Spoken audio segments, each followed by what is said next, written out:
और मकर संक्रांति की बहुत बहुत शुभकामनाएं। आज बहुत ही सुंदर अवसर पर आप सब लोग गांववासी इकट्ठे हुए हैं, क्योंकि ये जो दिन है एक पवित्र दिन है, दान का दिन है। अपने जीवन में किए हुए कर्मों के हिस्से से हम जो भी थोड़ा बहुत कर पाते हैं उसके लिए इकट्ठे होते हैं, क्योंकि इंसान सारा जीवन मेहनत करते करते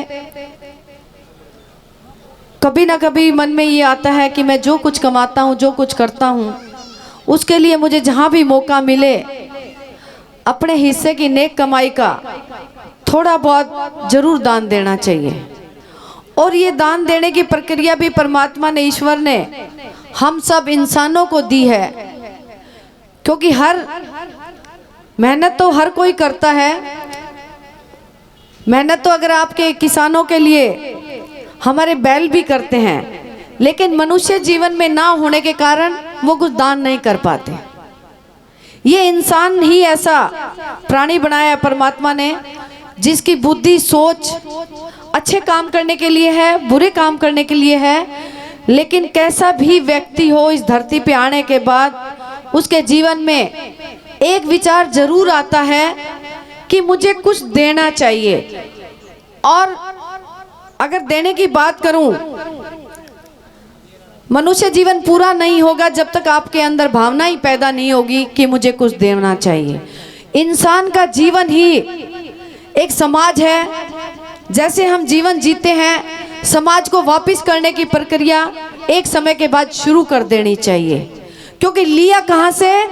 परमात्मा से, और देना किसको है? परमात्मा को ही। तो हमें वो जो मिला उसको हमें जरूर देना चाहिए। एक छोटा सा किस्सा सुनाती हूँ कि हमारे आदरणीय आनंद सिंह दांगी जी ने बहुत सी बातें बता दी हैं, तो एक मुझे किस्सा याद आ गया। एक राजा था, अपने समय में राजा महाराजों के पास बहुत धन होता था, तो उन्होंने, और वो दानी भी होते थे, गरीब जनता को बांटते भी थे। तो एक दिन एक ऐसा समय था जब राजा ने दान देना शुरू किया, और उस समय सोने की अशर्फियाँ होती थी दान देने के लिए। तो लाइन लगी हुई थी और राजा अशर्फियों का दान कर रहा था। तो लाइन वाइज सब लोग अशर्फियाँ लेके और उसको धन्यवाद करके राजा को अच्छा आशीर्वाद दे के निकल रहे थे। तो राजा बहुत देर से देख रहा था, एक संत महात्मा बहुत देर से आगे नहीं आ रहा, क्योंकि लेने की इच्छा होती है और गरीब इंसान को तो जरूर लगेगा कि मुझे, जब राजा दे रहा है तो राजा को वो गरीब इंसान भिक्षा नहीं समझता, उसका आशीर्वाद समझ के लेता है। तो लाइन में लगे लगे बहुत से लोग चले गए, बार बार देख रहा कि ये महाराज क्यों नहीं आ रहा। तो राजा ने कहा उनके पास जाके कि महाराज जी, मैं इतनी देर से देख रहा हूँ, आप लाइन में क्यों नहीं आ रहे अशर्फियाँ लेने के लिए? तो महाराज ने बहुत सुंदर जवाब दिया कि राजा, इस जीवन में देने के लिए मेरे पास कुछ नहीं है। आपके पास तो धन है जो दे रहे हो, मेरे पास देने के लिए मेरी बारी है, तो मैं अपनी बारी लोगों को दे रहा हूँ।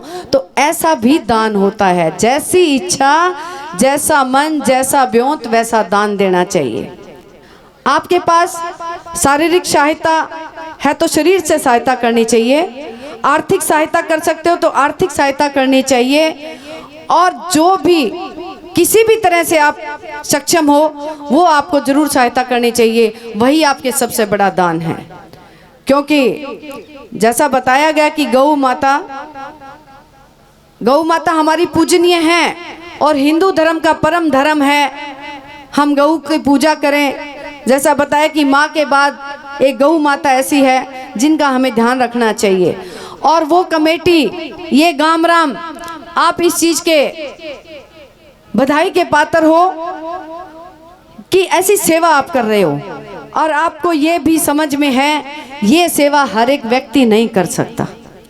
प्रभु की इच्छा होती है, उनको कोई ना कोई कार्य बांटे जाते हैं। अपने अच्छे कर्मों की वजह से गौशाला में गौ माताओं की सेवा करने का बीड़ा जो कमेटी ने उठा रखा है, वो भी प्रभु की उनके ऊपर कृपा है।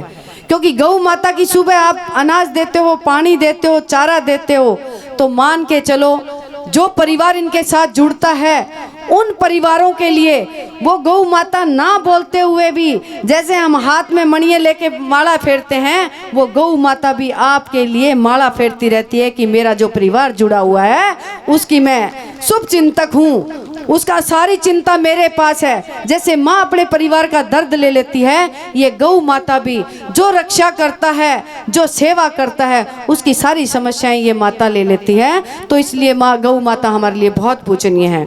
तो आज आपकी कमेटी जो है, जो प्रधान जी और इनके साथ जो कर रहे कार्य, सभी ग्रामवासियों को मैं बधाई देना चाहूँगी कि आज इतना सुंदर कार्यक्रम आपने आयोजित किया। और हम तो परमपिता परमात्मा से दुआ करते हैं कि जैसा हमारे पास जो सक्षम है, जिस तरह की हम सेवा कर पाते हैं, कि प्रभु तू इतना जरूर देता रहे कि हम कम से कम कहीं ना कहीं जाके कुछ ना कुछ सहायता कर पाएं। क्योंकि इंसान अपने लिए कमाता है, चाहे वो खेती करता है, बिजनेस करता है, दुकान करता है, नौकरी करता है, सब कुछ कमा के अपने बेटे और परिवार के लिए छोड़ के जाता है। लेकिन उसके जीवन में ये जरूर रहना चाहिए कि मैं इनके लिए जो कर रहा हूँ वो मेरा फर्ज है। लेकिन अपने जीवन को सुंदर करने के लिए और अगला जीवन सुंदर करने के लिए मैं उस कमाई में से क्या दे पाऊँ, उसके लिए भरपूर कोशिश हर इंसान को करनी चाहिए। तो मैं सभी से कहूँगी, आप सब समझदार हो, आप ज्ञानी व्यक्ति भी हो, गौ प्रेमी भी हो और आपके अंदर भावना भी है, तो आप सब लोगों को हर रोज कहने का मतलब 1 रुपया निकालो, लेकिन ऐसा जिस दिन आए अपनी कमाई में से जरूर, चाहे 100 रुपये दो, 5 रुपये दान जरूर करना चाहिए आप लोगों को।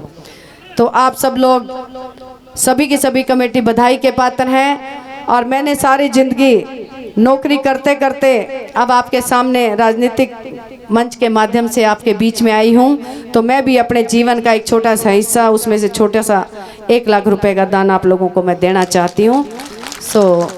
और मैं प्रभु से प्रार्थना करती हूँ आपके आशीर्वाद से, और ये मेरी गौ माता जो यहाँ पे है, जो मैं दान दे के जाऊँगी, जो चारा ये खाएंगी और जो ये आशीर्वाद मुझे देगी, तो मैं आने वाले समय में मैं सोचती हूँ कि इस 1 को 11 कैसे कर पाऊँ, इसके लिए भी मैं प्रभु से प्रार्थना करूँगी। तो आप सब लोगों का बहुत बहुत धन्यवाद। आप सब लोग यहाँ पे आए और पुण्य और परमपिता परमात्मा और कमेटी सबका धन्यवाद करती हूँ, जिन्होंने मुझे आज इतने सुंदर अवसर पे आशीर्वाद देने का मौका किया। बहुत बहुत धन्यवाद।